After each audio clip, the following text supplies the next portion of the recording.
जय मसीह की नमस्कार सभी मेरे मसीह भाई बहन और सारे मेरे चैनल को फॉलो करने वाले और मुझे प्रेम करने वाले और मुझे फॉलो करने वाले सारे दोस्तों को और सारे भाई बहन बंदी को मैं फिर से एक बार मेरे चैनल में स्वागत करता हूं। कल का अधूरा बात जो रह गया था उसको मैं पूरा करता हूं।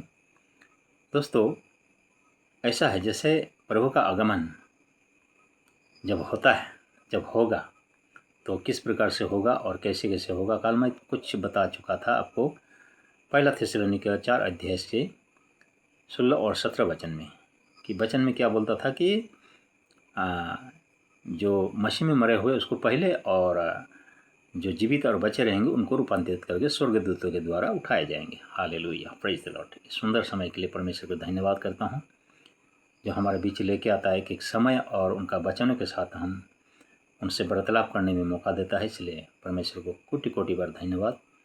तो दोस्तों, ऐसा है जैसे कि ये बातें यहीं तक हम थोड़ा सा समझने में हो सकता है किसी किसी को थोड़ा सा तकलीफ हो जाए कि बात कैसा हो सकता है, कैसा रूपांतरित है। और सबसे बड़ी खास बात जानते हैं क्या है कि प्रभु यीशु एक बार अपने अनुयायी को, अपने चेलों को बातें करते हुए, सिखाते हुए, वो अपना सुसमाचार को प्रचार करते हुए अपने कार्य के दौरान वो एक बात बोला था कि कोई इससे यहाँ पर कोई ऐसा है जो जब तक ले परमेश्वर के राज्य को ना देख लेंगे वो मृत्यु को नहीं चखेंगे। Hallelujah, praise the Lord, hallelujah. तो ऐसा है मेरे दोस्तों, इस प्रकार से उसकी बात भी बोली थी। और फिर ये रफ्तार में ऐसा एक घटना होता है जैसे कि बहुत लोगों को पता नहीं है, बहुत लोगों को पता है, मगर ये अद्भुत जैसा कि कुदरती कानून भी बदली होने का जैसा अजीब एक कहानी है, अजीब एक कारण है, जो कि जो कांड है जो कि हम कल्पना भी नहीं कर सकते हैं कि प्रभु ऐसा भी कर सकता है। हालेलुया। क्योंकि जब हम इब्री 9 का 27 वचन में जब हम पढ़ते हैं तो उसमें क्या लिखता है कि जो कोई भी एक बार जन्म लिया हुआ है वो उसको मरना है और फिर न्याय में खड़ा होना है। मनुष्य को एक बार इस प्रकार से वचन में लिखता है। आमीन, प्रेज द लॉर्ड, हालेलुया। तो दोस्तों, उस बात को भी परमेश्वर बदली करने वाला है, उसको भी चेंजिंग करने वाला है। ये एक अद्भुत कार्य होगा जो कि हर एक का दिमाग में नहीं है ये। क्योंकि जिस दिन प्रभु रापचार करेगा उस दिन जो मरे हुए को तो जीवित करके लेके आएगा ही, उनमें मरे हुए लोग, उनका विश्वास में, और जो जीवित इंतजार में रहेंगे, आशा में रहेंगे, जीवित बचे रहेंगे, उनको रूपांतरित करेगा मगर उनको मृत्यु चखने नहीं देगा। Hallelujah, praise the Lord. ये एक बहुत ही अद्भुत बात है जो कि बहुतों को शायद नहीं पता है। इसीलिए किस प्रकार से होगा हम थोड़ा सा वचन में भी देखते हैं। हालेलुया। वचन पहला कुरिन्थिय 15 का 50 वचन से 50 वचन क्या बोलता है कि बोल रहा है कि हे भाइयों, मैं ये कहता हूँ कि मांस और लहू परमेश्वर के राज्य के अधिकारी नहीं हो सकते। ठीक है, ओके, हालेलुया।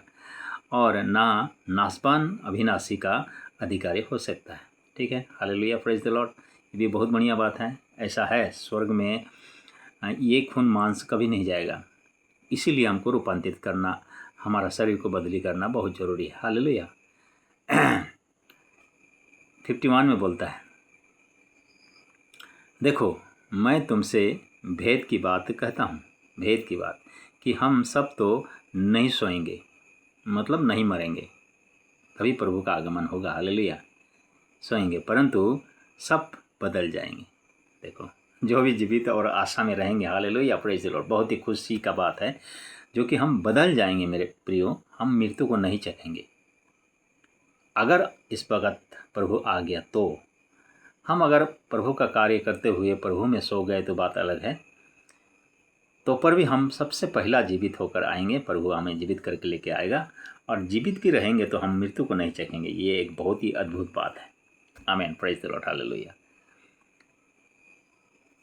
तो 52 वचन क्या बोलता है? 52 वचन बोलता है कि और ये क्षण भर में पलक मारते ही अंतिम तुहरी फूकते ही होगा, क्योंकि तुहरी फूकी जाएगी और मुर्दे अविनाशी दशा में उठाए जाएंगे और हम बदल जाएंगे। आमीन, praise the Lord, hallelujah.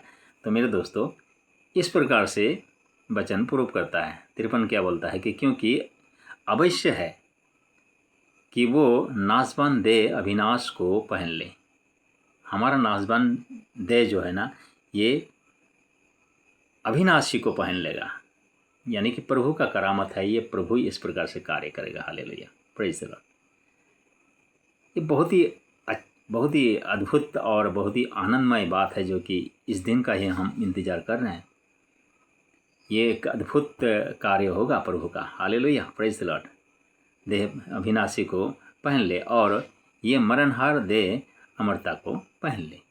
Hallelujah, क्योंकि ये शरीर तो मरणहार शरीर है, और जो शरीर हमें तबलीदी करके दिया जाएगा वो अविनाशी शरीर है, जो कि कभी नहीं मरने वाला। वो स्वर्गीय शरीर होगा। Hallelujah, praise the Lord. और जब ये नाशवान अविनाशी को पहन लेगा और यह मरणहार अमरता को पहन लेगा, तब वो वचन जो लिखा है पूरा हो जाएगा कि जय ने मृत्यु को निगल लिया। मृत्यु को बिल्कुल हरा देगा परमेश्वर। Hallelujah, praise the Lord. ये बहुत ही अद्भुत कार्य होगा। ये कार्य होने में बहुत ही समय भी निकट है मेरे दोस्तों। प्रभु शीघ्र आने वाला है, क्योंकि वो आने से पहले जो कुछ भी होगा बोल के वो जो बयां करके गया है, वो सारे बातें घट रहा है, सारे काम पूरा हो रहा है। और प्रभु का आगमन, पहला आगमन जो कुंवारी का नारी से जन्म लेना था, इसका भी उसका जन्म से पहले 750-800 साल पहले जो भविष्यवाणी किया हुआ था वो भी पूरा हुआ, और भी बहुत ही वचन पूरा हुआ। तो फिर ये वचन क्यों नहीं पूरा होगा, आप ये सोच के देखो। इसीलिए ये वचन बता रहा है कि प्रभु का आगमन बिल्कुल निकट है। आमीन, प्रेज़ द लॉर्ड, हालेलुया। जब हम जोएल आइजा भविष्यवक्ता का 25 का 8 वचन में जब हम पढ़ते हैं, तो इस मृत्यु के बारे में भविष्यवक्ता पहले से भी लिख के रखा है। हालेलुया, जो इस दिन के लिए भविष्यवाणी था, इस भविष्यवाणी को भी वो लिख के रखा है। कैसे बोले तो 25 का 8 sorry. Hallelujah, praise the Lord.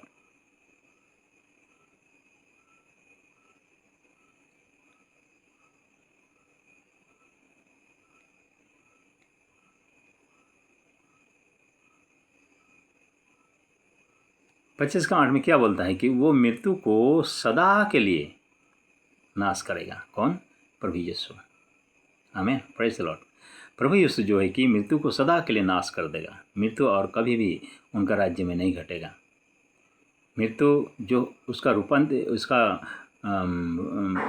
पुनरुंडान में जो लोग भागी होंगे, जो रापचार में उठ जाएंगे, उनके लिए और कोई मृत्यु नहीं रहेगा। आमीन, प्रेज़ द लॉर्ड। वो मृत्यु को सदा के लिए नाश करेगा और प्रभु यहोवा सभी के मुख पर से आंसू पोंछ डालेगा, क्योंकि इसके बाद और कोई आंसू हमारा आंख में नहीं होगा। कोई ना दुख होगा, ना कष्ट होगा, ना कोई ताड़ना होगा, पर मुख से आंसू पोंछ डालेगा और अपनी प्रजा की नामधारा सारी पृथ्वी पर से दूर करेगा, क्योंकि यहोवा ने ऐसा ही कहा है। परमेश्वर जब कहा है तो ये वचन पूरा होकर रहेगा। आमीन, प्रेज़ द लॉर्ड। तो मेरे दोस्तों, इस प्रकार का हमारा जीवन है, जिस जीवन के बारे में हम आशा कर रहे हैं और उस आशा से जी रहे हैं, और जो वादे करके गया है प्रभु, वो पूरा होने वाला है। आमीन, प्रेज़ द लॉर्ड। तो दोस्तों, ऐसा जीवन के लिए ही परमेश्वर हमें बुलाहट में बुलाता है। यही जीवन देने वाला एकमात्र और एक लौता यीशु मसीह का हाथ में ही है। इसके अलावा और ये जीवन कोई दे नहीं सकता है। आमीन, प्रेज़ द लॉर्ड। कोई नहीं दे सकता है, क्योंकि ये इस जीवन को देने के लिए किसी पर भी अधिकार नहीं है सिवाय यीशु। इसीलिए तो आज संसार भर में यीशु के पीछे कितना अनुयायी चल रहा है, कितना सारा संसार उनके पीछे चल रहा है, उस जीवन को पाने के लिए जो जीवन उनके हाथ में है। आमीन, प्रेज़ द लॉर्ड। दोस्तों, मेरे मसीह भाई बहन, इस जीवन के लिए ही हम संघर्ष कर रहे हैं। इस जीवन के लिए आज ये हमारा एक परीक्षा चल रहा है। इस जीवन को पाने के लिए हम अपना जीवन को समर्पण के साथ में और परमेश्वर की अगुवाई में चलकर हम वचन में ढूंढ रहे हैं, आत्मा में मगन होकर, प्रार्थना में मगन होकर हम उस जीवन को बहुतायत से पाने के लिए कोशिश कर रहे हैं जो जीवन प्रभु यीशु का हाथ में है। सिवा उनके कोई इस जीवन को नहीं दे सकता है मेरे दोस्तों।